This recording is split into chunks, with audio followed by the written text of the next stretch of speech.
Hi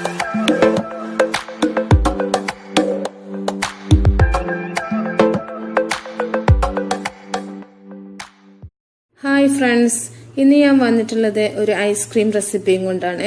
ഒരു 2 ingredients വെച്ചിട്ടാണ് ഞാൻ ഇനി ഐസ്ക്രീം റെഡിയാക്കുന്നത്. വളരെ ഈസി ആയിട്ടുള്ള ഒരു ഐസ്ക്രീമാണിത്. അപ്പോൾ നിങ്ങളെല്ലാവരും വീട്ടിൽ ഉണ്ടാക്കി നോക്കണം. അപ്പോൾ ഇതെങ്ങനെ ചെയ്യുന്നത് നോക്കാം. ഐസ്ക്രീം ചെയ്യാൻ നമുക്ക് ബീറ്ററിൻ്റെ ഒന്നും ആവശ്യമില്ല. ഇതുപോലത്തെ ഒരു വിസ്ക് എടുത്താൽ മതി, ഇല്ലെങ്കിൽ നിങ്ങളൊരു തവി വെച്ചിട്ട് ബീറ്റ് ചെയ്താലും മതി. അപ്പോൾ ഒരു ബൗളും ഒരു വിസ്ക് എടുത്തിട്ടുണ്ട് ഞാൻ. നമുക്ക് ഈ ബൗളിലേക്ക് 1 കപ്പ് ഫ്രഷ് ക്രീമാണ് ഞാൻ ആഡ് ചെയ്യുന്നത്. വിപ്പിംഗ് ക്രീം അല്ല കേട്ടോ, ഫ്രഷ് ക്രീമാണ്. വിപ്പിംഗ് ക്രീം വെച്ചിട്ട് നമ്മൾ സാധാരണ ചെയ്യാറുണ്ട്. അപ്പോൾ ഫ്രഷ് ക്രീം ചേർത്ത് കൊടുത്തിട്ടുണ്ട്. ഇതിലേക്ക് 1/2 കപ്പ് കണ്ടൻസ്ഡ് മിൽക്കാണ് ചേർക്കുന്നത്. അപ്പോൾ 1 കപ്പ് ക്രീമിന് 1/2 കപ്പ് കണ്ടൻസ്ഡ് മിൽക്ക് എന്നുള്ള ഒരു കണക്കിലാണ് ഞാൻ എടുത്തിട്ടുള്ളത്.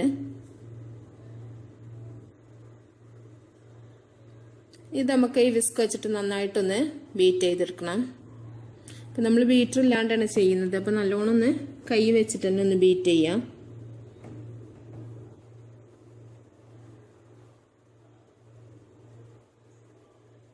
ഇനി നിങ്ങൾക്ക് നല്ല മധുരമൊക്കെ വേണമെന്നുണ്ടെങ്കിൽ ഒരു 1/4 കപ്പ് കണ്ടൻസ്ഡ് മിൽക്ക് എടുക്കാം കേട്ടോ. അത് ഓരോരുത്തരും ഇഷ്ടം പോലെ ചെയ്യാം. ഈ ഒരു 1/2 കപ്പാണെങ്കിൽ ഒരു മീഡിയം മധുരം എന്തായാലും ഉണ്ടാവും. നന്നായിട്ടൊന്ന് ബീറ്റ് ചെയ്യാം.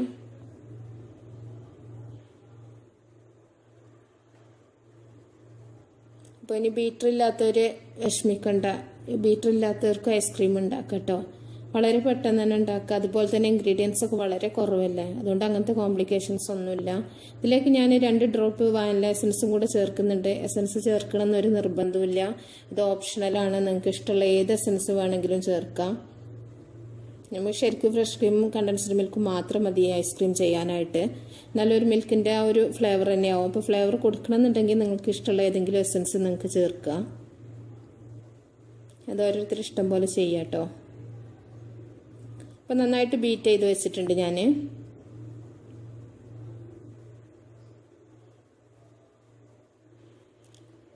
ഇത് നമുക്കൊരു കണ്ടെയ്നറിലാക്കിയിട്ട് ഫ്രീസ് ചെയ്യാൻ വെക്കണം. അപ്പോൾ ഞാനൊരു ഐസ്ക്രീമിൻ്റെ കണ്ടെയ്നർ തന്നെയാണ് എടുത്തിട്ടുള്ളത്. ഇതിലേക്ക് ഒഴിച്ചു കൊടുക്കാം നമുക്ക്. ശരിക്കും ഒരു 8 മണിക്കൂറെങ്കിലും നിങ്ങൾ ഫ്രീസ് ചെയ്ത് വെക്കണം. ഒരു ഓവർനൈറ്റ് വെക്കുക എന്ന് പറയും. ഒരു 8 മണിക്കൂറെങ്കിലും വെക്കണം കേട്ടോ. ഒഴിച്ചു കൊടുത്തിട്ടുണ്ട് ഞാൻ. ഇത് നമുക്കൊന്ന് അടച്ചു വെക്കാം. ഇത് നമുക്ക് ഫ്രീസറിലേക്ക് മാറ്റാം.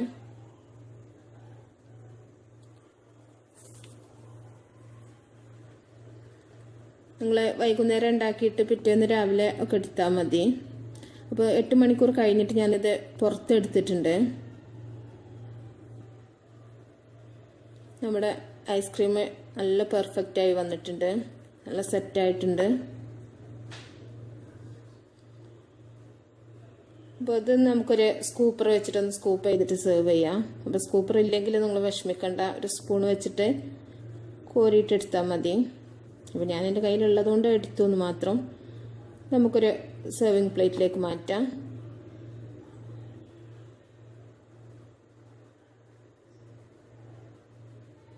അപ്പോൾ വളരെ പെട്ടെന്ന് ചെയ്യാൻ പറ്റിയൊരു ഐസ്ക്രീമാണ് കേട്ടോ ഇത്. അപ്പോൾ നിങ്ങളെല്ലാവരും വീട്ടിലുണ്ടാക്കി നോക്കണം. അധികം ഇൻഗ്രീഡിയൻസ് ഒന്നും ഇല്ലാത്തതുകൊണ്ട് വളരെ പെട്ടെന്ന് തന്നെ ചെയ്തെടുക്കാൻ പറ്റിയ ഐസ്ക്രീം. അപ്പോൾ ഫ്ലേവർ നിങ്ങൾക്ക് ഏത് എസൻസ് വേണമെങ്കിലും ചേർത്ത് കൊടുക്കാം. അപ്പോൾ എല്ലാവർക്കും ഇഷ്ടമായിട്ടുണ്ടാവും എന്ന് വിചാരിക്കുന്നു. അതുപോലെ എൻ്റെ എല്ലാ വീഡിയോസും നിങ്ങൾക്ക് ഇഷ്ടമാണെന്നുണ്ടെങ്കിൽ നിങ്ങളെല്ലാവരും ഈ ചാനൽ സബ്സ്ക്രൈബ് ചെയ്യണം. അതുപോലെ തന്നെ ലൈക്ക് ചെയ്യണം. അതുപോലെ നിങ്ങളെല്ലാവർക്കും ഷെയർ ചെയ്ത് കൊടുക്കണം. അപ്പോൾ നിങ്ങളെ സപ്പോർട്ട് എപ്പോഴും ആവശ്യമാണ്. അപ്പോൾ അതുപോലെ തന്നെ നിങ്ങളുടെ കമൻസൊക്കെ നിങ്ങൾ അറിയിക്കണം. അതുപോലെ നിങ്ങൾ ഉണ്ടാക്കി നോക്കിയിട്ട് എങ്ങനെ ഉണ്ട് എന്നൊക്കെ നിങ്ങൾ അറിയിക്കുക. അപ്പോൾ അത് മറ്റുള്ളവർക്കും കൂടെ ഒരു ഇതായിരിക്കും, യൂസ്ഫുൾ ആയിരിക്കും. അപ്പോൾ ഞാനിവിടെ ഒരു ചെറിയ ക്യാൻഡിയൊക്കെ വെച്ചിട്ടൊന്ന് ഡെക്കറേഷൻ ചെയ്തിട്ടുണ്ട്. അപ്പോൾ നല്ല അടിപൊളി റെസിപ്പിയുമായിട്ട് നമുക്ക് അടുത്തൊരു വീഡിയോയിൽ കാണാം. Okay, by.